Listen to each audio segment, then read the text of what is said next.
అప్పుల బాధలు వెంటాడుతున్నాయా? అయితే 6 జేవిఆర్ వారి జాతిరత్నాలు ధరించండి. హాయ్, వెల్కమ్ టు మనం టీవీ. నేను మీ మనోజ్. మన ఇండియాలో ఉన్న స్టూడెంట్స్కి, పర్టికులర్గా తెలుగు రాష్ట్రాల వాళ్ళకి యూఎస్లో ఎంఎస్ చేయాలి, అక్కడ ఒక మంచి జాబ్ సంపాదించాలి, సో అక్కడ ఒక లైఫ్ మంచిగా నెక్స్ట్ లెవెల్లో బిల్డ్ చేసుకోవాలి అనేది చాలామందికి ఉండే ఒక డ్రీమ్ అనమాట. ఇది ఒక నెక్స్ట్ లెవెల్ డ్రీము. దానికోసం ఇంటికాడ ఆస్తులు అమ్మైనా సరే, లేదంటే ఇంకేమన్నా ఫ్లాట్లు తాకట్టు పెట్టైనా, ఇంట్లో వాళ్ళ బంగారం బ్యాంకులో పెట్టైనా సరే వెళ్ళాల్సిందని పట్టుబడుతూ ఉంటారు.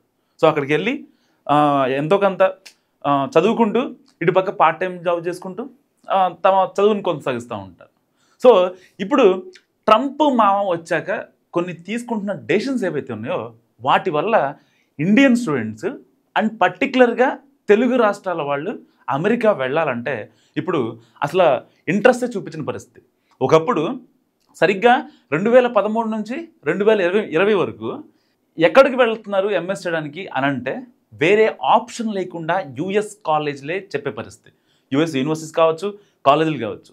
నిజంగా యూఎస్లో ఉన్న అన్ని యూనివర్సిటీస్ గొప్పవేం కాదు, అన్నీ గొప్పవి కాదు. కేటగిరీ ఏ ఉంటాయి, కేటగిరీ బి ఉంటాయి, కేటగిరీ సి ఉంటాయి. ఏం యాక్సెప్ట్ చేస్తుంది? హై ప్రొఫైల్ 10th నుంచి +2 నుంచి బీటెక్ నుంచి మీరు రాసే జిఆర్ఈ నుంచి అన్నీ కరెక్ట్గా ఉంటేనే దీంట్లో కేటగిరీలో వస్తుంది విత్ మేనేజ్మెంట్ కోటా.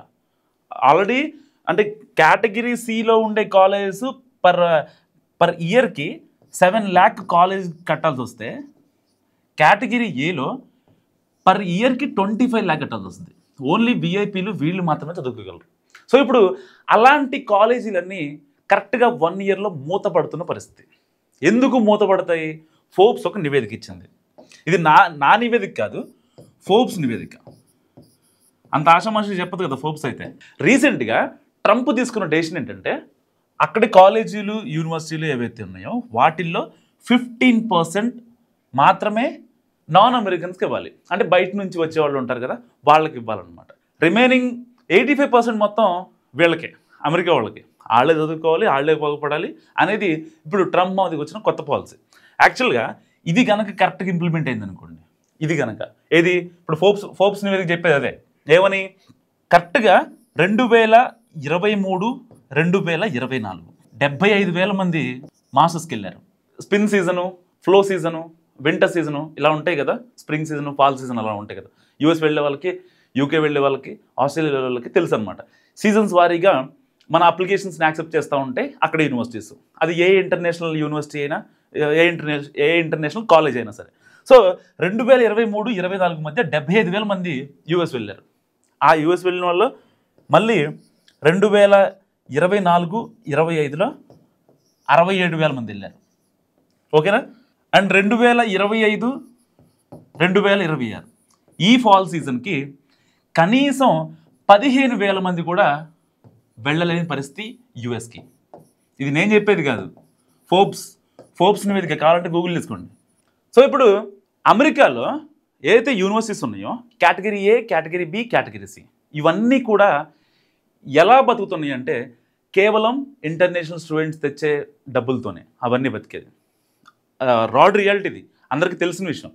సో ఇప్పుడు ఆ యూనివర్సిటీస్ ఇన్నాళ్ళు 2013 నుంచి 2023 వరకు దాదాపుగా 13-14 ఏళ్ళు అవి రాజభోగాలు అనుభవించాయి ఆ యూనివర్సిటీస్, కాలేజీలన్నీ. ఎందుకు? వాళ్ళ టార్గెట్ ఇండియానే. ట్రంప్ టార్గెట్ ఇండియాని ఎలా వద్దనడం అయితే కాలేజీల టార్గెట్ ఇండియన్ స్టూడెంట్స్. ఎందుకంటే వీళ్ళు 1 time సెటిల్మెంట్ చేస్తారు ఇక్కడ స్టూడెంట్స్. అదే రష్యానో, పోనీ చైనానో, జపాను ఇలాంటి కంట్రీస్లో ఇంటర్నేషనల్ స్టూడెంట్స్ ఉన్నప్పటికీ వాళ్ళు 1 time సెటిల్మెంట్ చేయరు. మన ఇండియన్స్ అనుకోండి, పర్టికులర్ తెలుగు రాష్ట్రాలు అనుకోండి, అమ్మైనా సరే, పుస్తెలు అమ్మైనా సరే ముందు అక్కడ పిల్లాడికి చదువు కోసం కావాల్సిన ఫీజును మొత్తాన్ని కట్టేస్తారు. కాబట్టి అక్కడ ఏవైతే ఇంటర్నేషనల్ యూనివర్సిటీస్ ఉన్నాయో వాటి టార్గెట్ మొత్తం మన ఇండియన్ స్టూడెంట్సే. కాబట్టి వాళ్ళు ఏం చేశారంటే ఈ 10 ఏళ్ళు చాలా జాగ్రత్తగా ఒక అప్లికేషన్, ఒక పిల్లాడు ఒక వెబ్సైట్లోకి వెళ్ళి ఇంటర్నేషనల్ స్టడీ గురించి లేకపోతే ఏమేమి స్ట్రీమ్స్ ఉంటాయి అని వాడు సెర్చ్ చేశాడంటే వాడిని వెంటనే పట్టుకొని వాడి మెయిల్ ఐడి కొన్ని పాపప్ మెసేజ్లు పంపించి వాళ్ళని జాగ్రత్తగా ఒడిసి పట్టుకొని వాళ్ళని వాళ్ళ యూనివర్సిటీ దిశగా అడుగులు వేపిస్తాయి ఈ యూనివర్సిటీలు. సో ఆ యూనివర్సిటీలకి హైదరాబాద్, బాంబే, ఇంకా బెంగళూరు, చెన్నై, ఢిల్లీ, ఇంక ఇలాంటి మెట్రోపాలిటన్ సిటీస్లో కొన్ని బ్రాంచెస్ ఉంటాయి. సో అంటే వాళ్ళకి కొన్ని బ్రాంచెస్ పెట్టి కొన్ని ఏజెన్సీల ద్వారా వాళ్ళు అప్లికేషన్స్ తీసుకొని దాదాపుగా ఒక 10%, 20% కమిషన్ ఇచ్చి వీళ్ళ దగ్గరికి, అంటే వీళ్ళ సర్వైవల్ చూసుకుంటాయి అనమాట. ఇది అక్కడ అమెరికాలో ఉన్న యూనివర్సిటీస్ ఏవైతే ఉన్నాయో. సో ఇలాంటి నేపథ్యంలో ఇప్పుడు ఫోర్బ్స్ నివేదిక ప్రకారం 2025, 2026కి సంబంధించి 15,000 మంది కూడా వెళ్ళే ఇంట్రెస్ట్ చూపించలేదు కాబట్టి, అంటే బయటికి వెళ్ళేవాళ్ళు. సో ఇప్పుడు వీళ్ళల్లో రేపొద్దున ట్రంప్ మామ 15% పెట్టింది కాబట్టి చాలామంది వద్దనుకునే ఛాన్స్ ఉంటుంది. లేదు, మీకు తెలిసిందే ఓపీటీ, నాకు ఎంఎస్ అయిపోద్ది, ఎంఎస్ అయిపోయిన తర్వాత ఓపీటీ పీరియడ్ ఉంటుంది. దీనికి 2 years టైం ఇస్తారు. ఓపీటీ మనం అప్లై చేసుకోవాలి ఎంఎస్ అయిపోయిన తర్వాత, మీకు తెలుసు కదా.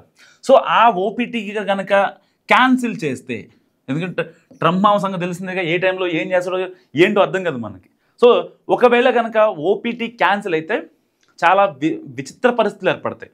ఇప్పుడు ఫోర్బ్స్ చెప్తున్న దాని ప్రకారం ఏంటంటే, ఈ ఓపీటీ పరంగా ఎవరైతే 100 members యుఎస్ వెళ్ళాలి అనుకుంటున్నారో దాంట్లో 65% పీపుల్ ఓపీటీ ఉంటేనే వెళ్తామని చెప్తున్నారు.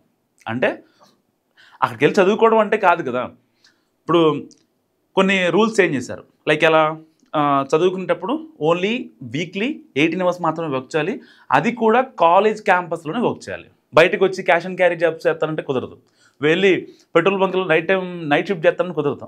వేర్ హౌస్లో రాత్రిపూట ఈవినింగ్ 6 నుంచి మార్నింగ్ 6 వరకు నేను వర్క్ చేస్తానంటే ఇప్పుడు కుదరదు. మొత్తం అన్నీ మార్చాడు ట్రంప్. సో ఓన్లీ కాలేజ్ క్యాంటీన్లోనే, కాలేజ్ లైబ్రరీలో మాత్రమే వర్క్ చేయాలి. కాలేజ్ క్యాంటీన్లో, కాలేజ్ లైబ్రరీలో ఎంతమందికి జాబులు దొరుకుతాయి? చాలామంది దొరకవు. మహా అయితే ఒక 20%, 25% ఫిల్ చేయగలరు, ఏదో ఒక జాబ్ పేరు చెప్పి.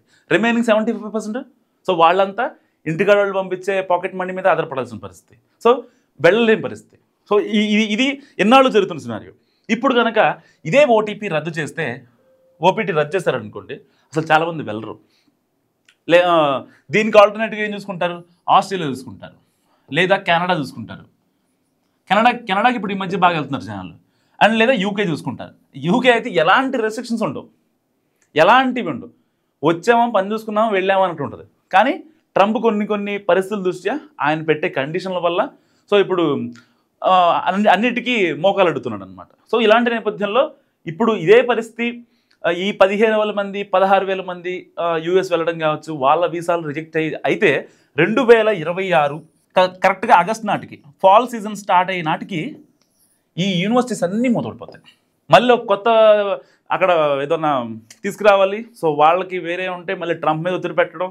ఎందుకంటే ఇప్పుడు ప్రపంచ దేశాల మీద ట్రంప్ ఎలా ఒత్తిడి పెడుతుంటే అక్కడున్న బిజినెస్ ఎంటర్ప్రీనర్స్ లేకపోతే ఆర్థిక నిపుణులు ట్రంప్ మీద ఎలా ఒత్తిడి పెడుతున్నారో అలాగే యూనివర్సిటీలు కూడా రేపొద్దున ఒత్తిడి పెడతాయి. సో ఇలాంటి నేపథ్యంలో ఇప్పుడు ఇండియన్ స్టూడెంట్స్ మీద ఎఫెక్ట్ పడుతుందని చాలామంది చెప్తున్న పరిస్థితి. కానీ ఇండియన్ స్టూడెంట్స్ మీద ఎఫెక్ట్ ఎక్కడ పడట్లేదు.